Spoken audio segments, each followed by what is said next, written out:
Alors maintenant est venu le temps de notre panel et je vais appeler sous vos applaudissements Florence Ropion de Dell. Où est-elle, Florence? Elle est là. Bonjour Florence. Alors, Sophie Vigée, du coup, vous la connaissez tous et toutes déjà maintenant, de l'école 42. Mérette Bulgeot du groupe BPCE et présidente de Digital Ladies. Et Virginie Dominguez de chez Orange. Attends, moi je vais me mettre là alors. Non, comme tu veux en fait. Mais moi je suis un peu embêtée. Je trouve ça vraiment sympa comme format. C'est un peu comme si on jouait au basket là au milieu de vous. Mais bon, vous nous en voulez pas si on vous tourne le dos? Non, ça va? Vous vous sentez pas exclu? Bon, parce que ouais, mais les écrans c'est quand même pas la même chose. Alors, on va peut-être commencer avec Mérette. Parce que Mérette, elle a fait une grande partie de ta carrière, tu l'as fait. Ouais, excusez-moi, je fais à la bruxelloise, je tutoie. Ça va? Bon, je le fais à la norvégienne, donc ça va très bien. Donc c'est bon, allez, ça va. Donc c'est pas, voilà, parce que de temps en temps, je prends trop de liberté, donc je m'en excuse par avance. Mais donc Mérette, ce que tu as passé beaucoup d'années chez Natixis, hein, toujours en tant que Chief Digital. Maintenant, tu viens d'arriver chez BPCE et tu as donc mis sur pied cette association, les Digital Ladies and Allies. Et tu m'as dit, c'est super parce qu'en fait, on était un groupe de copines dans le numérique. Et de copains. Ah oui, d'accord, j'avais compris copines au départ. Et puis, on a voulu être... on avait les mêmes valeurs, dont une essentielle, la solidarité. Et on a voulu formaliser un petit peu ce que l'on faisait pour pouvoir avoir encore plus d'impact. Et autour de la table, on a manifestement Frédéric, qui en fait partie, mais également Sophie. Et alors, raconte un peu, donc c'est vraiment complètement déconnecté de ton métier, cette association? Alors, donc, une précision. Donc, je n'ai pas été toujours en charge de la transformation digitale. J'ai travaillé pendant 10 ans dans l'informatique. Je fais du développement. Je suis une double formation d'informaticienne et d'historienne. Ensuite, je suis passée dans le métier pour opérer des grands programmes de transformation. Aujourd'hui, on appelle ça la transformation digitale, mais qui concerne pas uniquement, on le sait bien, la transformation technologique, mais surtout la transformation des personnes qui constituent cette communauté qui est une entreprise. Oui, tu as raison, c'est vrai qu'il y avait un noyau de copines qui sont expertes digitales, qui se sont connus depuis quelques années, notamment grâce à Twitter, aux réseaux sociaux, comme quoi ça a aussi du bon, hein, parce que quand on prolonge nos premiers échanges sur ces réseaux-là par des vraies rencontres, on se rend compte que finalement, les personnes que nous rencontrons, on a beaucoup de points en commun. Donc ça colle assez rapidement. Et autour de cette solidarité, en fait, c'est vraiment comme ça que ça a démarré. Et c'est là où je fais un appel parce que, Frédéric, je suis complètement d'accord avec toi. On va revenir peut-être un peu plus dessus. Bien sûr qu'il faut partager les bonnes pratiques, mais la première chose, n'attendez surtout pas que quelqu'un vous présente des bonnes pratiques. Commencez par vous-même. Et soyez exemplaires, quel que soit votre job. Si vous avez un job de chef de projet transversal, faites en sorte que vos équipes qui contribuent à vos projets soient mixtes. Si vous-même, vous n'êtes pas dans un job à responsabilité, faites en sorte pour valoriser l'initiative d'un collègue ou d'une collègue qui mérite d'être mis en avant. Si vous êtes manager ou leader d'un certain niveau de l'entreprise, travaillez vous-même sur l'évolution de vos équipes et la promotion, la révalorisation salariale, etc. Bon, bref. Donc, je pense que le premier point, c'est que ça commence par moi. C'est-à-dire que tout le monde doit se dire, ça commence par moi. Premier point. Alors, le do tank, parce que c'est comme ça, c'est une association 1901, que nous avons formalisé en tant qu'association l'année dernière pour pouvoir faire appel à un certain nombre de partenariats, de fonds, bon bref, organiser un certain nombre de choses. j'étais presque un peu réfractaire parce que déjà de passer à un statut de réseau, enfin d'association, qu'est-ce qu'on avait vraiment besoin parce qu'on faisait déjà des choses, bah, on voulait passer à l'échelle. Donc on avait besoin de ceci. Le lien avec mon entreprise, il n'y a pas un lien direct, c'est une initiative qu'on a fait en bande, organisée, avec effectivement un certain nombre de copains qui sont joints à nous, qui partagent nos valeurs. Le lien avec mon job, c'est que voilà, je transpose dans le cadre d'une association et en termes de valeurs, en termes de pratiques, best practice, bah, ce que je pratique dans mon job depuis toujours. Après, dans le cadre de partenariat, on peut discuter. Parce qu'on a un certain nombre de partenariats qui arrivent entre nous. Après, si vous prenez une initiative, moi je choisis dans un premier temps, entre guillemets, aussi la liberté de pouvoir, avec les copains et les copines, donner une forme d'orientation qui soit au départ libre de toute, entre guillemets, influence ou exigence qui peut venir d'une quelconque entreprise. Voilà, donc ça c'est pour le lien. Très rapidement, après on pourra peut-être revenir dessus, en termes de best practice, parce que si on veut passer à l'échelle, c'est sûr que perdre son temps, entre guillemets, à aller chercher, bon, d'abord, parfois de perdre son temps à chercher la manière de faire, parfois c'est aussi une manière de s'approprier le sujet. Voilà, donc c'est pas forcément toujours une perte de temps. Je vais tout de suite faire une petite publicité. Vous avez de l'open source sur des parties qui marchent, qui sont réalisées par les membres du Do Tank Digital Ladies Analyze. L'open source, ça s'appelle le livre blanc d'ILA, mixité et performance numérique, parce qu'on parle bien de performance. Où il y a des bonnes pratiques. Où il y a des bonnes pratiques. C'est en ligne, je vous montre. Donc, vous voyez qu'en fait, on a le même logo que tout à l'heure sur les écrans. Oui. C'est tout à fait le hasard. Hein, oui, c'est une image. Alors, ce document, vous le trouverez en ligne sur notre site. Donc, j'invite à tout le monde de vous y rendre si jamais vous voulez dépasser, je dirais, l'action individuelle. Voilà. Tu m'as dit que vous allez mettre en place un label aussi. Ouais. En tout cas, c'est un projet.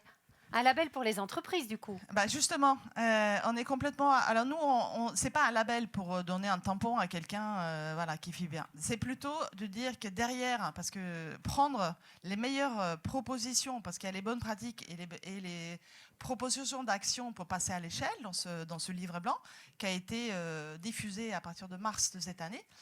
Le label, ça consiste simplement à finalement organiser un écosystème de connecteurs pour pouvoir dire, voilà, dans ce label, c'est surtout un outil, des exemples de bonnes pratiques qui marchent avec un certain nombre d'acteurs, des écoles, comme École 42, ou Simplon, ou alors d'autres associations ou d'autres entreprises avec lesquelles on peut connecter ce qu'on fait assez naturellement aujourd'hui, on va juste pouvoir mieux expliquer vis-à-vis des partenaires qui nous rejoignent sur un certain nombre de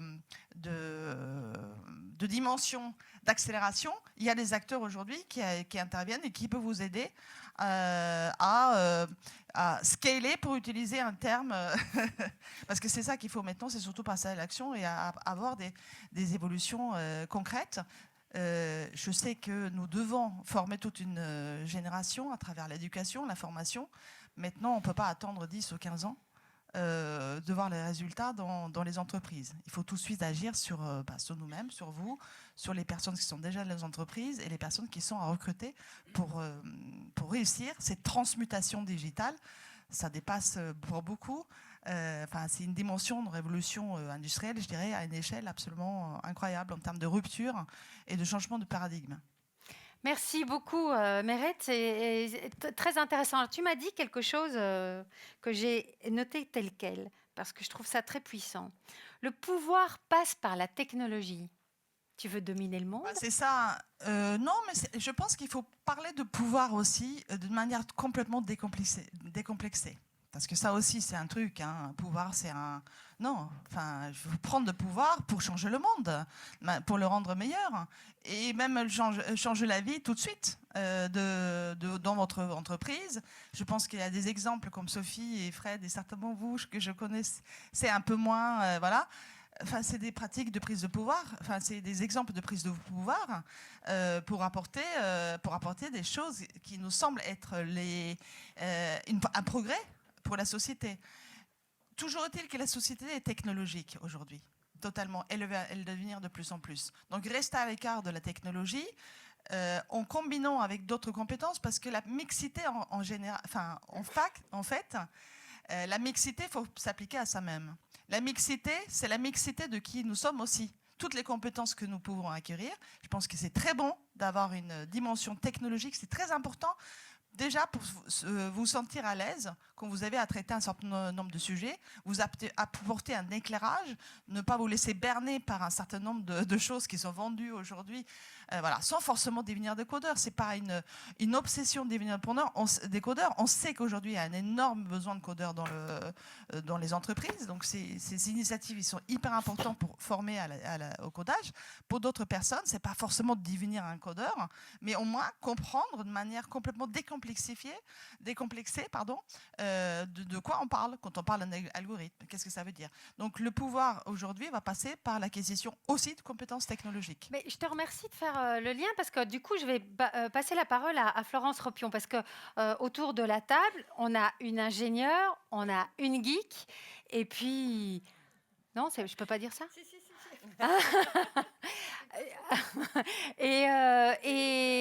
Et puis, toi, tu es formé à la gestion. Tu as fait l'ESSEC. Et pourtant, tu travailles chez Dell. Et donc, c'est ça qui est intéressant. Ce que Mérette dit, c'est pour travailler dans la technologie, on ne doit pas nécessairement avoir un bagage technologique, scientifique. Et tu le dis tout le temps, tu dis vraiment, ce sont toutes les compétences qui sont extrêmement utiles. Et chez Dell, on a tout un parcours, justement, de formation qui englobe le hard et le soft. Hein. Oui, en termes de skills. Oui, effectivement. Donc moi, j'ai pas du tout un parcours technologique. Il n'en demeure pas moins que ça fait juste quelques années maintenant que je suis dans ce secteur. Et effectivement, quand on travaille dans un secteur technologique, j'imagine que pour toi, c'est un peu pareil. On peut être ingénieur, mais on peut ne pas l'être. Et nous, notre slogan, c'est IT is not for geek. Et on travaille beaucoup là-dessus. Alors, je ne sais pas ce que tu veux que je te raconte par rapport à cela. Ce qui est important chez nous, c'est comment déjà on a travaillé peut-être la mixité. Voilà. Pour revenir à ton point, je suis complètement en phase sur le fait qu'à un moment donné, tu es obligé d'avoir des ruptures et créer des groupes de non-mixité. Par exemple, nous, on a un gros challenge, mais comme toutes les boîtes de la tech, mais je suis d'accord avec toi aussi, il y a beaucoup de choses qui sont très positives et j'aime bien regarder le verre aussi à moitié plein. Dans ce qu'on a voulu faire, on a créé un réseau de femmes pour aider les femmes à driver leur carrière. Parce que je pense que vous l'avez tous dit au travers de vos présentations. Women in Action, c'est ça? Women in Action. Le prince charmant n'existe pas. Tu comptes sur toi si tu veux faire quelque chose. Voilà, merde, le prince charmant n'existe pas, désolé. Mais tu peux l'être si tu veux, on sera toutes d'accord. Et le point, c'est de se dire, ok, à partir de là, je suis une femme, alors j'ai d'autres challenges aussi. Tu as parlé de l'équilibre vie privée, vie professionnelle. On a parlé aussi du fait d'apprendre. L'apprentissage, c'est l'école, mais l'apprentissage, c'est tous les jours. Il y a ce développement de la curiosité et ça, c'est aussi une décision personnelle. Que fait Dell justement pour soutenir cette volonté d'apprentissage de la part de ses salariés? Alors, je voudrais juste... Pardon. Tu parleras après de la mixité ou pas? Parce que je pense que c'est important. Oui. Si tu veux, tu peux parler de la mixité. Voilà, parce que juste ton push and pull. Voilà, c'est ça. Je voudrais juste rester là-dessus avant de parler du parcours professionnel. Parce que c'est important, c'est pour nous ce qu'on appelle, c'est une journée, c'est un vrai parcours. Alors, c'est vrai que certains évoquent la politique de quotas. Nous, on n'a pas voulu s'inscrire dedans. Alors peut-être qu'on est un peu bisounours. Nous aussi, on croit en un monde meilleur, mais on croit en un monde meilleur par rapport à des valeurs. Donc chez Dell, par exemple, il y a des initiatives autour de tout un tas de sujets. Donc ce sont des groupes de collaborateurs qui vont travailler, se retrouver ensemble sur des sujets. Alors oui, on a démarré avec la diversité de genre, avec les femmes, mais c'est le handicap, c'est la planète, c'est des communautés de personnes par rapport à leur culture, leurs origines. C'est les groupes LGBT aussi. Le but du jeu, c'est de se dire, je suis collaborateur, je travaille dans une entreprise qui essaye au moins de mettre un monde inclusif. Ça, c'est la première des choses. Ensuite, sur la mixité, qu'est-ce qu'on a fait? On a poussé les femmes à leur dire, votre carrière, ça se drive. Rien n'arrive tout seul, je te rejoins, tu le décides. Pour le décider, il y a des codes. Donc la première des choses, c'est savoir parler de tes compétences, savoir mettre en avant tes forces. On entend parler de personal branding, mais c'est pas du bullshit, c'est vrai. Parlez de vous, sachez parler de vous. Prenez une page, amusez-vous à écrire les compétences. C'est rigolo, n'ayez pas peur. 3/4 du temps, on a une page vide parce qu'on pense tellement qu'on est nul, on pense tellement que tout ce qu'on fait, c'est normal par rapport à d'autres. On a tellement, nous les femmes, envie d'être au service des autres qu'on s'en oublie soi-même. C'est toi qui m'as parlé d'attitude prudentielle des femmes, ou c'est... Non, pas moi. C'est peut-être toi alors, Virginie. Ouais, peut-être, ouais. Je sais pas, en tout c'est cas, c'est pas moi. C'est ça ce que tu décris, et j'aimais bien ce concept. Attitude prudentielle, c'est très joli. Oui, c'est très joli, effectivement. Et donc, en fait, c'est développer ses compétences et ensuite développer son réseau. Oui, c'est pas aller boire un café à la machine à café, faire un petit sourire à quelqu'un. Non, c'est parler de ses compétences, dire les jobs qu'on a envie de faire, se préparer. Je vais y revenir parce que c'est quand même un peu le sujet aussi.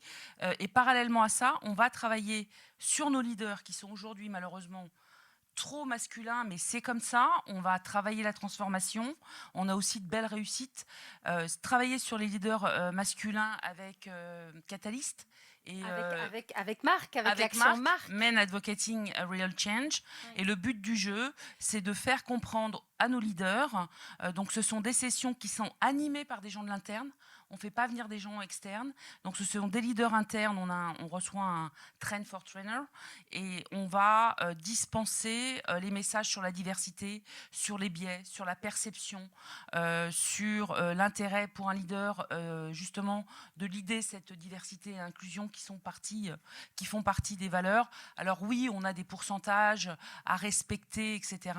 On a des tendances à avoir. Après, il n'y a pas... et on s'aperçoit que la transformation, elle s'opère. Par contre, dès qu'il y a un changement d'organisation, parce que les femmes ne sont pas toujours tip-top en networking, et ça, là-dessus, il faut vraiment qu'on continue à le faire.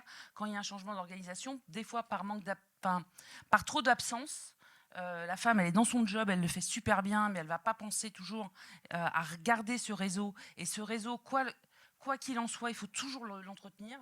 Ça amène des fois à des risques plus importants pour la femme. Donc on sait que c'est un château de cartes qui est fragile et on travaille dessus. Et pour aider les femmes, mais pas que les femmes, c'est tous les collaborateurs, parce que là on parle de technologie, c'est aider tous les collaborateurs à avoir des parcours différents. Moi pour ma part, effectivement je suis un animal sales, mais j'ai fait du marketing, j'étais patron des avant-ventes, j'étais patron des spécialistes data center, et il a bien fallu que je trouve des ponts, il a bien fallu que je comprenne de quoi je parlais. Et effectivement, on a tout un tas de cursus, alors soit online, alors moi je ne suis pas la génération vidéo, voilà, je n'ai pas encore cette appétence, mais on a énormément de vidéos et on a beaucoup de face-to-face, on a des quiz aussi, il y a tout un tas de programmes qui vont permettre à un collaborateur qui se dit, voilà, moi je rentre comme juriste chez Dell, demain j'ai envie de partir au sales, j'ai envie d'aller au pre-sales, j'ai envie d'aller au support technique, je veux être évangéliste sur un sujet, et bien au travers, alors pareil, personal branding, je sais parler de moi, je vais networker, je le fais savoir, et une fois que je le fais savoir, je prépare mon programme. C'est ce que tu m'as dit, voilà. D'ailleurs, c'est vraiment des carrières cross-function, et c'est très anglo-saxon, hein, c'est pas un hasard, puisque oui, Dell, tout à fait. Voilà, tout à fait. Je te remercie. Virginie, donc tu m'as dit, moi je suis ingénieure féministe. Oui. Tu es Chief Digital Officer chez Orange. Tu as des équipes, justement, pour travailler dans ce secteur-là, qui sont relativement mixtes, mais même si au comité de direction, il n'y a que 2 femmes sur 12, tu m'as dit. Oui, c'est ça. Mais chez Orange, contrairement à Dell, non seulement on mesure, mais on a des objectifs quantitatifs. Alors, comment est-ce qu'on fait quand on a le métier que tu as ? Alors, je vais revenir sur l'ingénieur féministe et puis je vais faire comme toi. Je vais parler un peu de mon parcours parce que moi, j'ai grandi dans un village de 300 habitants dans le Vercors. Et les plus proches voisins, c'était mes grands-parents qui étaient agriculteurs de vaches, 3 chèvres et quelques poules, quoi. Et puis, j'étais plutôt apte au système scolaire et plutôt bonne en maths avec une mère que j'appelle demi-féministe. Alors, pourquoi demi-féministe ? Parce que ma mère, elle me disait... et elle a eu 2 filles, donc peut-être que j'aurais été éduquée différemment s'il y avait eu des garçons, mais enfin, on était 2 filles à la maison et ma mère me disait tout le temps, il faut faire des études, il faut avoir un métier, être indépendante financièrement, vous trouverez un mari après, mais il faut être indépendante financièrement. Donc ça, c'est le côté féministe et demi-féministe. Et prof, c'est bien pour une femme. Donc, hardi petit, plutôt bonne à l'école, plutôt bonne en maths, et donc je m'oriente vers la carrière scientifique dans mon petit village. Après, j'ai fait le lycée à Saint-Marcelin, le pays de la tome, voilà, c'était à côté de chez moi. Et puis, j'étais plutôt bonne en cours, donc je suis allée en classe prépa, et puis là, je me suis aperçue qu'il y avait un problème spatio-temporel ou quelque chose. On était 2/3 de filles en terminale scientifique, plutôt les meilleures de la classe. Quand je suis passée en maths sup, on était 1/3 de filles, et quand j'ai intégré Polytechnique, on était 10%. 12. Dernièrement, j'ai revisité Centrale, c'est toujours 20% de filles, et Alix, c'est toujours entre 10 et 20%. Donc je me dis, il y a un petit trou spatio-temporel. Donc premier message, les filles, c'est possible. Et même quand on a grandi d'une famille d'agriculteurs dans le Vercors, il ne faut pas se mettre de frein et il faut oser. Alors voilà, donc depuis, je suis devenue féministe parce que la data me montre que finalement, il y a cette espèce de faille spatio-temporelle et les filles peuvent faire des études de sciences comme les garçons. Il y a le côté ingénieur qui revient. Là, je suis devenue féministe parce que la data me prouve que... C'est vrai. Et parce que le parcours, il y a des biais. Et tu parlais d'approche prudentielle. Moi, ce que j'observe aujourd'hui, et ce sur quoi j'essaie de travailler, en tout cas avec mes équipes, c'est que les filles n'osent pas changer de job, n'osent pas postuler sur le job d'après, réseautent moins bien. Alors j'appelle ça aussi le good girl syndrome. Vous savez, pour ceux qui connaissent Laura Ingalls. Donc pensez à Laura Ingalls, ou tous les dessins animés desquels on est abreuvé quand on est petite. C'est quand même un autre repère cinématographique que ce que Frédéric nous a... Donc Laura Ingalls, c'est la petite maison dans la prairie, Fred. Voilà. Laura Ingalls ou Cendrillon, ou tous ces films, ces séries desquelles on abreuve les petites filles qui doivent rester à la maison, bien faire le job, et le prince charmant arrive. Mais où est-ce que ça arrive, ça ? Enfin, jamais. Donc il faut dire que ça n'arrive pas, et il ne faut pas attendre à la maison en s'occupant des gamins et en faisant le ménage que ça se passe, parce que ça ne va pas se passer. Le mariage n'est pas un plan de carrière. Voilà, le mariage n'est pas un plan de carrière, et sans demander, sans essayer d'aller chercher, sans oser, eh bien on n'y arrive pas finalement. Donc moi, ce que j'ai remarqué, et ce que j'essaie de travailler avec les équipes, c'est que pour postuler sur le job d'après, les filles attendent d'avoir 80-90% des compétences en se disant c'est bon, je coche toutes les cases et je peux y aller. Et les garçons, alors j'aime pas l'approche genrée, mais en tout cas c'est ce que j'ai observé de mon expérience, ils osent plus. Donc voilà, donc moi j'essaie avec mes équipes de les faire oser prendre le job d'après, les jobs de management. Donc sur les managers d'équipe, moi j'ai 50% de filles. Dans mon comité de direction, malheureusement un petit peu moins. Donc j'essaie de faire changer les choses, mais c'est difficile.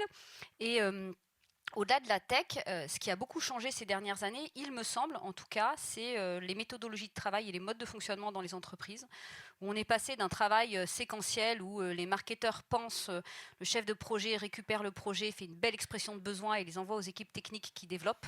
On est dans un monde beaucoup plus intégré, où finalement, ce qui assure la performance dans l'entreprise, c'est aussi bien les hard skills que les soft skills. Et les soft skills ne sont pas genrés. Ça, c'est la bonne nouvelle. Ni racisés, parce qu'on en parlait tout à l'heure, on n'est pas très diversifié. La capacité à collaborer, à travailler en transverse, à aller chercher les potentialités des collaborateurs, ça n'est pas genré. Et donc, j'ai quand même le sentiment qu'en mettant en place ces nouveaux modes de fonctionnement qui sont beaucoup plus transverses, beaucoup plus collaboratifs, beaucoup plus intégrés, eh bien, on favorise la place des femmes dans les équipes. Et qui sont clés pour la transformation et qui assurent la performance. Voilà. Donc, au bout du bout, mon expérience, c'est que c'est finalement les soft skills qui font la différence et qui font la performance. Et donc, le message, c'est plutôt de dire, voilà, quel que soit le background, on peut continuer à apprendre et se baser sur ces soft skills pour tirer le maximum des équipes collaboratives. Voilà. Merci beaucoup Virginie. On va passer à Sophie Vigier. Je suis vraiment super contente de t'avoir dans ce panel parce que je trouve que ce que tu dis, mais surtout ce que tu fais est vraiment fondamentalement inspirant. Tu oses mettre en place des choses qu'il me semble, en tout cas moi, je n'ai pas vu ça ailleurs, comme justement comment faire pour attirer davantage de femmes à l'école 42. Alors, tu as fait plein de choses, justement comme passer par la non-mixité, comme Frédéric a parlé tout à l'heure. Mais alors, il y a quelque chose qui m'épate et qui est pourtant tellement évident, mais que tu as osé mettre en place, c'est le fait de s'adresser à toutes les générations, de faire sauter ce verrou de l'âge. Parce qu'effectivement, les femmes ont des vies différentes que les hommes. Et Raconte-nous ce que tu as découvert en faisant ça. Merci beaucoup. Quelle pression. Je voulais juste préciser un truc, puisqu'on parlait de nos vies, que j'ai pas fait de formation geek, parce qu'il n'y a pas de formation geek, mais sinon j'ai fait biologie et musicologie. Ah ouais, mais ça, donc c'était vous voyez, pas dans ma bio, ça. Non, je suis désolée. Comme quoi, finalement, et j'ai appris sur le tas, après, en programmant, enfin bref. Ouais, donc, t'as bien appris, hein. Ouais, après je suis devenue prof de programmation, enfin bref. Voilà. Et donc, ce qui a été fait, oui, sur 42. Donc déjà, moi je trouve que c'est difficile on stigmatise beaucoup les entreprises souvent en leur disant vous recrutez pas assez de femmes dans les métiers de la tech, etc. Mais je crois que la plupart, elles aimeraient recruter plus de femmes. Et elles essayent de faire ce qu'elles peuvent, mais il y en a pas. Il y en a juste pas qui sont formées. De la même manière, moi j'aimerais pouvoir attirer plus de femmes, mais c'est très très compliqué parce qu'on se bat contre des monstres qui sont plus grands que nous, qui commencent beaucoup plus tôt et qui sont les représentations, comme vous le disiez très bien, les représentations sociales, les stéréotypes, le fait que justement les femmes, en tout cas depuis 30 ans certainement, se portent beaucoup moins vers les métiers de l'IT. Très très rapidement, dans les années 80, il y avait à peu près 10% de femmes qui étaient diplômées dans les écoles d'ingénieurs. Maintenant, on en est à 25%. Donc il y a quand même une belle avancée. Sauf que pas du tout dans l'informatique. Et dans l'informatique, ça a plutôt chuté. Donc le chiffre, à part chez Simplon, voilà, où là, ça rehausse quand même le niveau. Mais sinon, mais c'est déjà ça, écoute. Ah oui, c'est déjà ça. Mais sinon, de manière générale, en fait, c'est resté stable à cause de ce fameux événement dans lequel j'étais dans les années 80, qui a été l'avènement de l'ordinateur individuel. Et c'est ça qui a créé le creuset un peu des geeks, c'est-à-dire que dans les années 80, avant, vous aviez des énormes ordinateurs. Il y avait d'ailleurs des femmes qui travaillaient dans les laboratoires d'informatique, et qu'on appelait les calculatrices. C'était pas très valorisé. Ouais. Et après l'avènement de l'ordinateur individuel, il a été offert principalement à des enfants, en fait, des garçons. C'est-à-dire que les familles plutôt aisées, donc plutôt blanches, offraient ça à leurs garçons, et donc ça a créé ce creuset d'adolescents qui sont portés vers les sciences, l'informatique, etc., et qui par capillarité va attirer de plus en plus d'hommes et va donner de moins en moins envie aux femmes aussi de se diriger vers ces métiers-là. Et le problème, c'est qu'actuellement, on a quand même un engouement général, puisque partout on crie qu'on manque de main-d'œuvre et qu'il faut absolument plus de personnes, et qu'en plus c'est des métiers qui payent super bien, avec des belles carrières, etc. Donc il y a encore plus d'hommes qui viennent dedans. Donc on est dans un mouvement comme ça qui est difficile et où lutter, c'est vraiment, vraiment pas évident. Et je pense que le travail, il faudrait le faire principalement à l'école, surtout, où le plus tôt. Vous rendez-vous compte que 94, je crois, je dois pas être, si c'est pas le bon chiffre, c'est pas très grave, des représentations dans les manuels scolaires qu'on donne à nos enfants de scientifiques sont des hommes. C'est très difficile. Il y a un élément clé, je pense, qui est vraiment les rôles modèles. Je voyais le réalisateur de Scam, la série qui fait un carton en ce moment sur nos adolescents, il disait justement pourquoi Scam cartonne, parce qu'il a une représentation des jeunes de maintenant, il leur permet de se projeter. Et il faisait remarquer très justement, regardez maintenant avec la Coupe du Monde féminine, il y a plus de femmes qui vont se dire tiens, tu peux aller faire du foot, et plus de jeunes filles qui vont s'y autoriser. Donc le travail, il est vraiment à faire avec les médias, avec les conseillers d'orientation à l'école, avec toutes les réalisateurs, enfin, les gens qui, dans l'imaginaire collectif, peuvent aller implanter des graines qui vont dire aux femmes oui, tournez-vous vers le numérique, c'est possible. Parce que finalement, c'est complètement absurde. C'est dingue qu'on se retrouve avec finalement plein d'hommes, alors que, je le dis souvent, l'informatique et le code, c'est complètement humain. Ça n'est que humain, en fait. Les machines, elles n'ont pas inventé toutes seules un langage de programmation. C'est nous qui avons créé un langage de programmation qu'on a couché dans des machines. Donc c'est notre logique et notre logique d'être humain. Et souvent, je m'amuse à rappeler, quand je donne des cours de programmation, je disais souvent, mais une des premières structures, c'est un if, then else, donc si, sinon, si cela, alors ceci, sinon, et fin. Et en fait, on fait petit, c'est si t'es gentil, t'auras des bonbons, sinon une baffe, fin, voilà. Donc c'est que des structures de pensée humaine qu'on connaît tous. Donc voilà, donc lutter contre quelque chose. En fait. Ah oui. Ce que tu dis, je sais pas si ça fonctionne, c'est pas grave. Non, juste écho. C'est bon.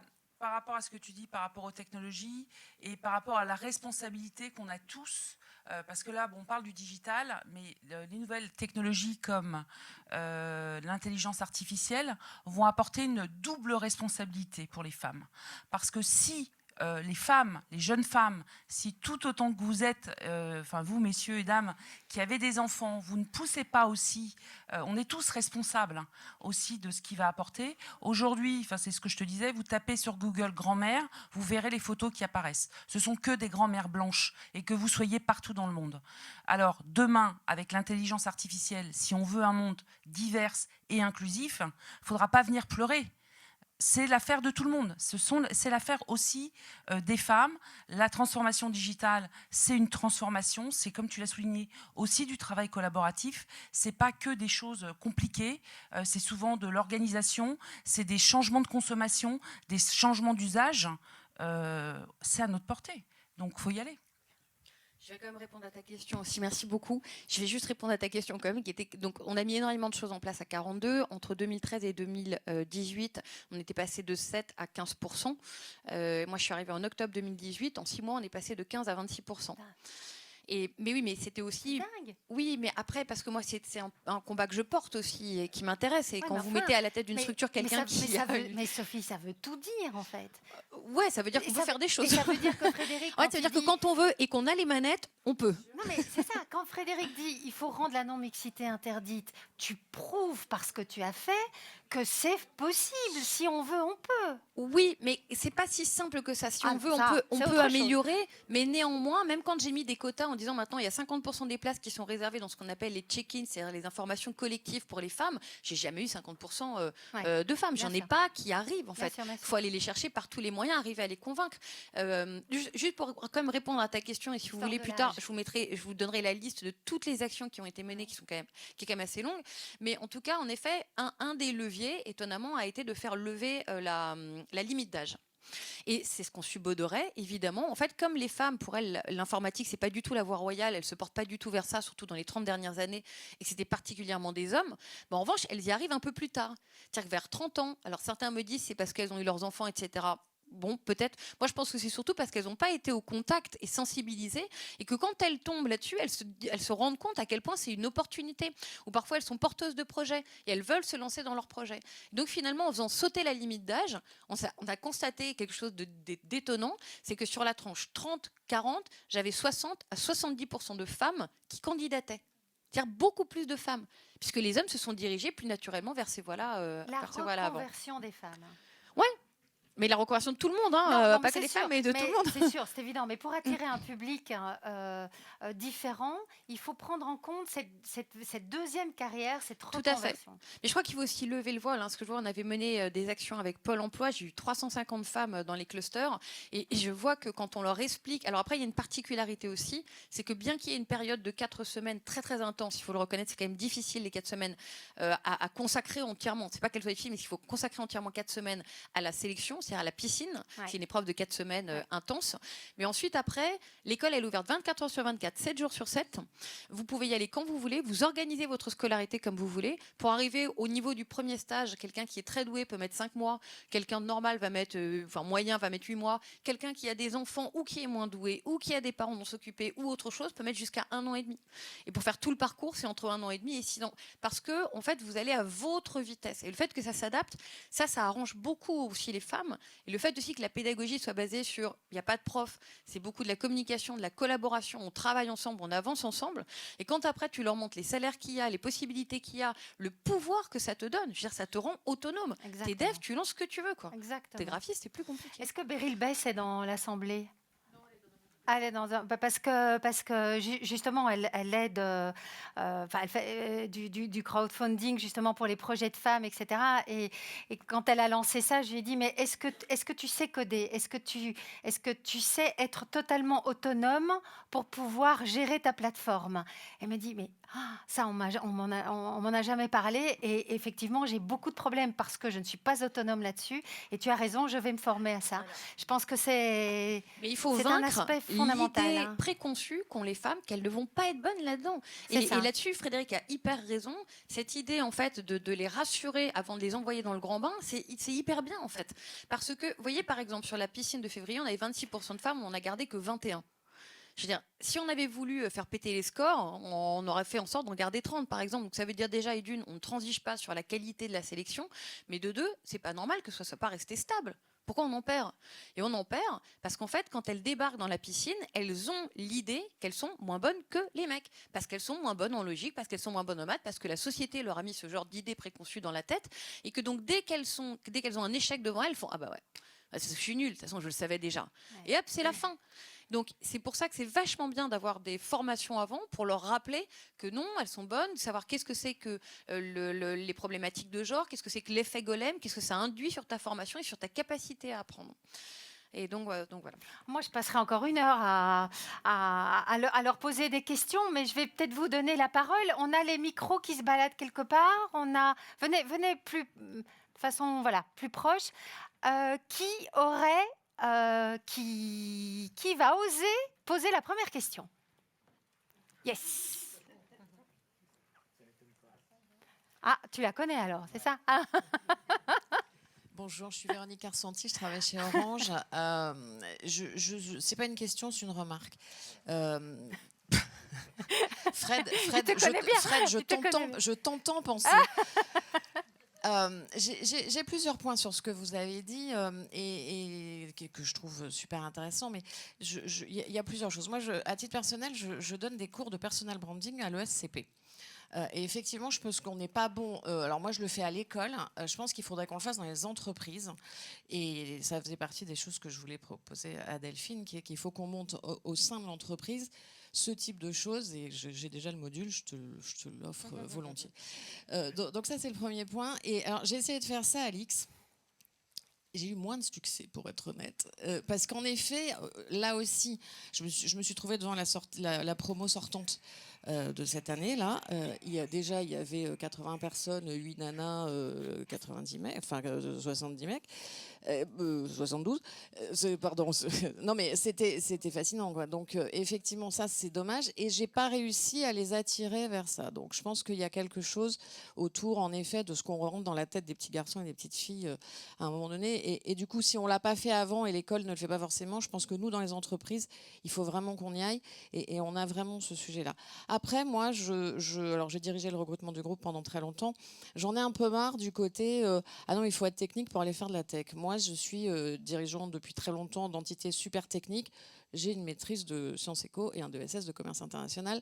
On s'en fout. Donc, travaillons ça. Je pense qu'il faut arrêter de véhiculer ça.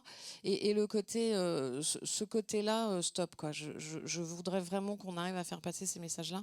Parce que ras-le-bol, j'en ai marre d'entendre ça et je l'ai encore entendu ce matin et dommage, quoi. Donc je pense que les profils, faut arrêter de dire que les profils comme le mien ou celui éventuellement de Virginie sont des profils atypiques. On n'est pas atypiques. On a juste mis nos compétences au service de ce qu'on a. Ouais, mais allons chercher ce que moi j'appelle les femmes invisibles, parce que nous ça va, on sort de grands cursus et on y arrive. Moi je vais aller chercher. Alors exactement, et bravo. Chapeau. Allons chercher celles que moi j'appelle dans notre entreprise en tous les cas, parce que c'est celle que je connais le mieux, les femmes que j'appelle moi invisibles, qui auraient envie d'y aller et on ne sait pas aller les chercher. Je pense que le personal branding pourrait être une bonne méthode. Voilà, je pourrais en parler des heures aussi. Je suis désolée. Juste te dire que je suis entièrement d'accord et j'avais fait remarquer à une journaliste qui me disait oui, mais alors parce que les filières littéraires plus machin, etc. J'étais là, en fait, il faut arrêter avec ça parce qu'on contribue en fait à faire croire et à se dire que donc il faut faire de la tech. Ah ouais, ça. Elle me disait en fait, on fait des formations où on prend des scientifiques parce qu'ils vont être plus à même de. Je dis là, mais pas du tout. Moi, j'ai des personnes qui ont fait des études de langue qui sont super bonnes en code. Enfin, ça n'a rien à voir. Il faut arrêter. Il faut en effet arrêter avec ce clivage-là qui justement accentue les problèmes de mixité. Arrête. Une remarque sur la Bonjour. visibilité. Attends, elle va juste répondre. Et puis... Ouais, j'ai un complément sur la visibilité. On est bien d'accord.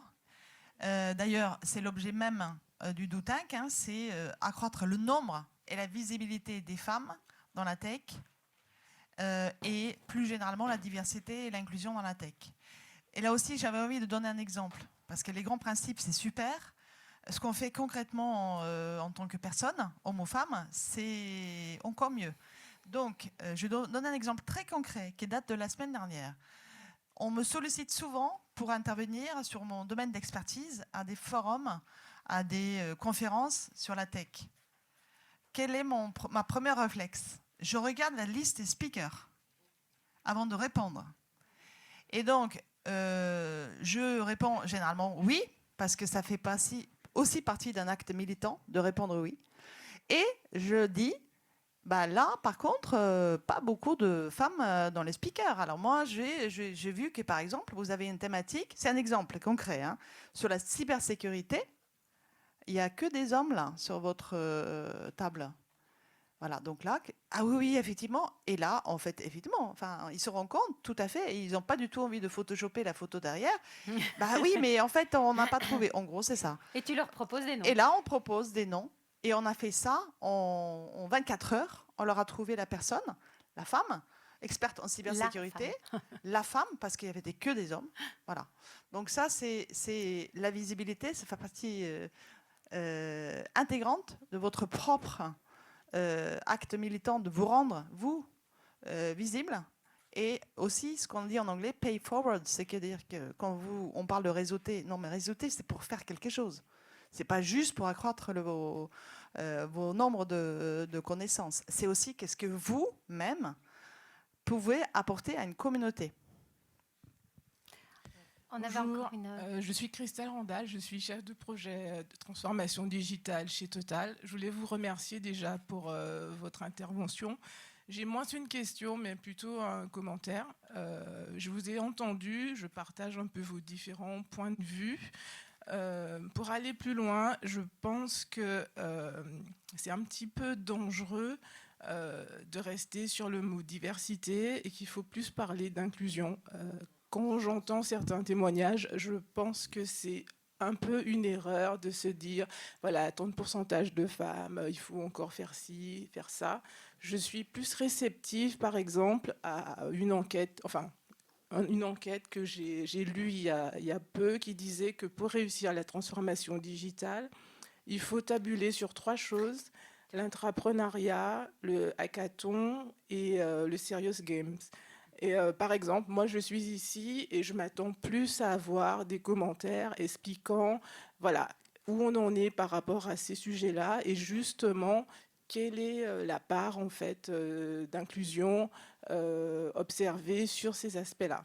Voilà, c'est le commentaire que je voulais partager avec vous. Merci. Je voudrais demander à Fred, il faut que tu prennes de répondre. Moi, j'ai trop parlé déjà. Et sur le hackathon ou sur ces mécaniques-là, dans quelle mesure est-ce qu'elles sont inclusives ou est-ce qu'elles poussent l'inclusion? Ça, franchement, je ne saurais pas dire. Parce que ce ne serait pas la première fois dans un hackathon qu'on verrait que c'est toujours les mêmes leaders qui prennent la main et que c'est toujours les mêmes qui se... Et qu'en fait, on reproduit effectivement un peu le syndrome de management dans l'entreprise, en fait. Mais si c'est des bons outils, par contre, j'en sais rien. Si c'est des bons outils, il faut le faire. Et après, je vous rejoins. C'est vrai que la diversité, c'est un mot détestable. Il vaudrait peut-être mieux parler d'inclusion. Mais voilà, quand on est dans le numérique... C'est un mot détestable. C'est un mot qui met en lumière les minorités silencieuses. Voilà, enfin je veux dire, il n'y a pas à être détestable, c'est que c'est juste malheureux qu'on en soit encore là, mais par contre, pour moi, le mot diversité est obligatoirement lié à inclusion. Sinon, ça ne fait pas de sens. Sinon, c'est du finger pointing, alors que l'inclusion, ça inclut justement les actions que les uns et les autres dans l'entreprise ou ailleurs, on va mener pour justement faciliter et arriver à des équipes plus riches, des équipes plus diverses et donc plus performantes. On ne va pas se chamailler sur les mots, on veut la même chose surtout. On a beaucoup des combats à mener, alors les mots, c'est pas, enfin ceux-là en tout cas c'est pas très grave. L'important en effet c'est qu'on mène des actions qui vont dans ce sens-là, d'inclusion ou d'inclusion diversité. Juste peut-être pour compléter, moi ce que j'aime bien dans le mot diversité, alors on peut avoir des points de vue différents, c'est vraiment au sens darwinien du terme, quoi. Enfin, je pense que Darwin a expliqué ça très bien il y a 150 ans, dans un monde qui est un peu incertain, qui évolue. Finalement, c'est la diversité qui permet d'innover, de trouver la bonne voie. Et en entreprise, c'est exactement ça. On n'est plus dans un monde certain, prédictif, etc. On est dans un monde, alors c'est beaucoup dit dans plein de conférences, qui est VUCA, qui est incertain, complexe, etc. Pour se sortir de là, la diversité, mais au sens, j'ai envie de dire, génétique du terme, quoi, des esprits différents, des modes de fonctionnement différents, des modes de pensée différents, des regards sur le monde qui sont différents, qui viennent de l'éducation profonde en soi qu'on a eue quand on était tout petit.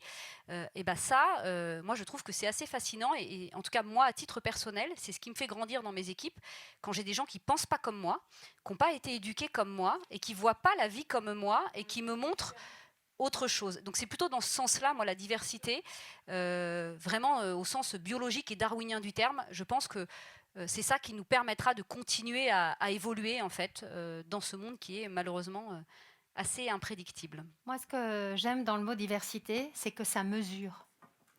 Ça mesure le nombre de personnes différentes, des insiders, de ceux qui ont le privilège, hein, les privilèges ancestraux. Et c'est sûr que la mesure ne suffit pas. On dit en anglais « diversity without inclusion doesn't stick ». L'inclusion, c'est un environnement qui doit être inclusif pour que, justement, nos chiffres diversité puissent continuer à croître. Mais les deux vont véritablement ensemble. Tu voulais dire quelque chose, Fred? Non, elle a convoqué Darwin, mais c'est vrai que c'est un peu écologique aussi. La biodiversité, on sait très bien que ça va nous tuer. Évidemment. Et la biodiversité des talents et des approches. Ouais, et c'est ce qu'on a vu avec Claudine. Hein. C'est la mixité, la diversité, c'est comme la biodiversité, permet cette performance. C'est tellement, tout est tellement naturel et on a tellement dénaturé ça par justement des cultures de domination finalement, des cultures de privilèges.